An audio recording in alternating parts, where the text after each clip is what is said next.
पर ये जो विशाल कार्यक्रम हुआ, इसकी तैयारी में आप सब जुटे और जिस तरीके से इस कार्यक्रम में कल हम लोग एक भी कुर्सी खाली नहीं थी, बाहर भीड़ थी।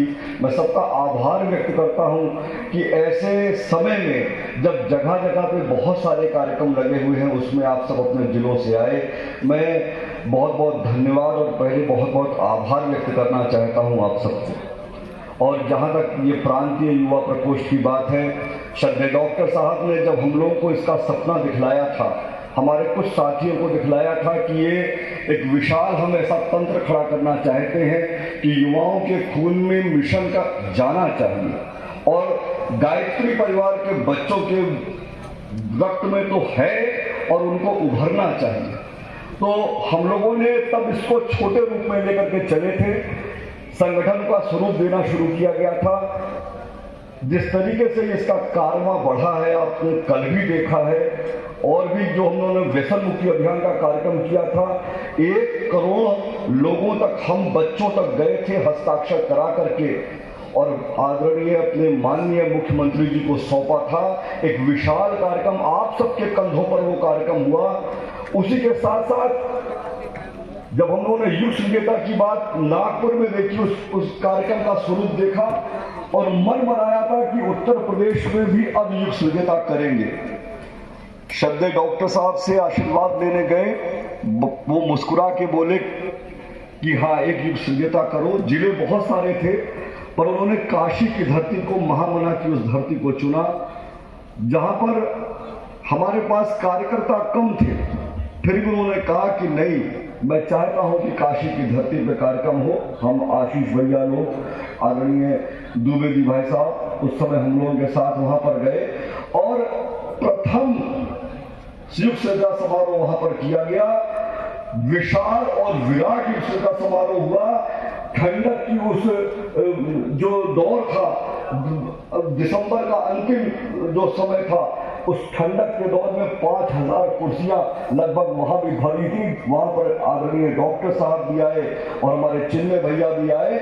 बहुत विशाल और बहुत विराट कार्यक्रम था और युवा चेहरे नजर आ रहे थे। तो यूं लग रहा था कि अब उत्तर प्रदेश बुढ़ा नहीं होने जा रहा है, वो युवा हो रहा है। उसके हवाओं में, रक्त में युवाओं का वो खून, वो मिशन का, गुरुदेव का वो सपना आ गया है, वो खून गर्म हो गया है।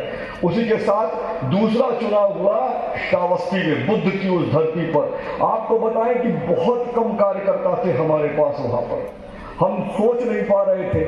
दुबे जी भाई साहब लोग, आशीष जी भाई साहब लोगों ने कहा, लेकिन डॉक्टर साहब का निर्देश था कि हम श्रावस्ती में कार्यक्रम करना चाहते हैं, बुद्ध की धरती पर करना चाहते हैं। और हम लोगों ने वहां भी विषम परिस्थितियों में उस कार्यक्रम को किया।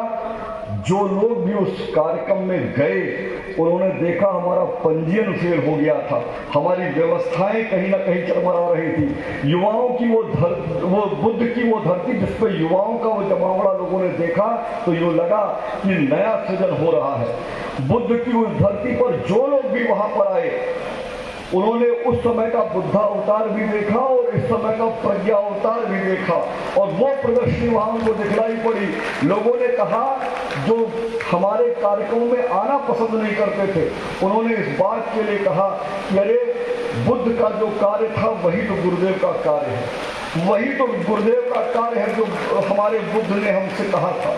और एक बहुत विशाल विराट कार्यक्रम हुआ।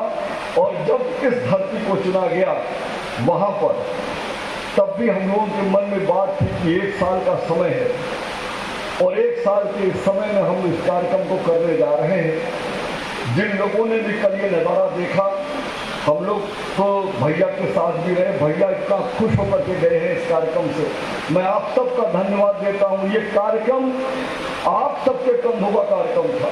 हम लोगों ने तो केवल छोटे प्रयास किए हैं। किसी ने अपना सब कुछ निकाल के समय दे दिया है और किसी ने अपना धन दे दिया है। मैं बहुत सारे ऐसे लोगों से मिला जिनका खर्चा चलाने के लिए, घर चलाने के लिए पैसे नहीं है, लेकिन वो गुरुदेव को अनुदान दे रहे हैं, इस कार्यक्रम को अनुदान दे रहे हैं। मैं बहुत बहुत आभार व्यक्त करता हूँ उन सबका। उसी के साथ मुझसे कहा गया है, एक कार्यक्रम लगा है हमारे क्षेत्र में, उसका मैं आपको निमंत्रण देता हूँ। मैं आमंत्रण देता हूँ कि आप उस कार्यक्रम में पहुंचे।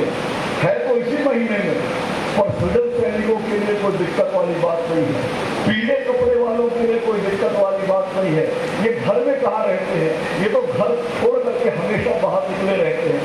एक बहुत बड़ा एक विराट कार्यक्रम करने जा रहे हैं, प्रथम कार्यक्रम करने जा रहे हैं, विशाल कार्यक्रम करने जा रहे हैं जो प्रदेश के अंदर हो रहा है। वो कन्या कौशल शिविर होने जा रहा है सुल्तानपुर में। इसका मैं आपको निमंत्रण देता हूँ कि सुल्तानपुर आप आए। बच्चों का कार्यक्रम है, माता जी की जन्म शताब्दी पर माता जी के सपनों का ये कार्यक्रम, जब वो चाहती थी कि कन्याएं देव कन्याएं बने, और उन्होंने इसका सबसे प्रथम और सफल प्रयोग किया था अपने समय में।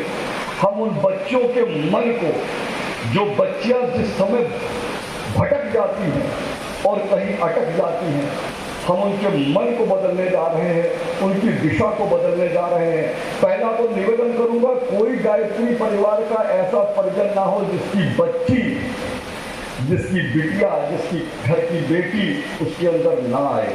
आज आपके मन में जोश आया होगा, कल भैया को आपने सुना होगा तो आपको लगा होगा कि हम किस लिए पैदा किए गए हैं, हम यहाँ बुलाए क्यों गए हैं। अगर आपके मन में थोड़ा सा भी जोश आया है और आपकी छोटी बिटिया है, आप 13 साल से 30 साल तक की है, कोई बहू है आपकी, तो अब निवेदन इस बात का है, हमने प्राथमिकता दी है, जो गर्भकाल से मिशन के बच्चे रहे हों वो जरूर वहां पर पहुंचे। तो आपसे निवेदन है कि 13 से 17 का कार्यक्रम है। भाइयों के लिए मैं ये कहूँगा कि वो कन्या कौशल शिविर है। हमने आवासीय व्यवस्था से लेकर के और पूरी मंचीय व्यवस्था तक पुरुषों का प्रवेश वर्जित रखा है उस कार्यक्रम में। उसमें केवल कन्याएं ही रहेंगी, केवल महिलाएं रहेंगी जिसको उसको नियोजित करेंगी। तो वो महिलाएं जो 30 साल से ऊपर है वो तो वहां पर समय दान कर सकती हैं। हमारी प्रज्ञा सखी के रूप में हर 15 बच्चियों के ऊपर हम एक अपनी प्रज्ञा सखी के रूप में रखेंगे, जो माता जी जैसा प्यार अपनी 15 बच्चियों को देंगी और ये सोचेंगी कि इनमें से हम एक हीरा निकाल करके माता जी की जन्म शताब्दी पर चढ़ा दें, सल श्रद्धा प्रखर प्रज्ञा के सामने ले जाके खड़ा कर दें। तो निवेदन इस बात का, फिर भाइयों को निराशा होगी कि हमको तो बुलाया नहीं जा रहा है, पर ऐसा नहीं है। 16 तारीख को आदरणीय चिन्मय भैया वहां पहुंच रहे हैं। ऐसा ही विराट संकल्प समारोह जो दुर्गा शक्ति को उभारेगा वो वहां पर होने जा रहा है। आप सब आमंत्रित हैं उस 16 तारीख की शाम को और 17 तारीख के विदाई सत्र में। तो निवेदन इस बात का है कि ये भी एक युवा प्रकोष्ठ का विशाल कार्यक्रम, ऐतिहासिक कार्यक्रम बने इसी तरीके से जैसे इस धरती पर हुआ है। इसी के साथ अपनी बात को विराम और बहुत बहुत धन्यवाद आप सबको।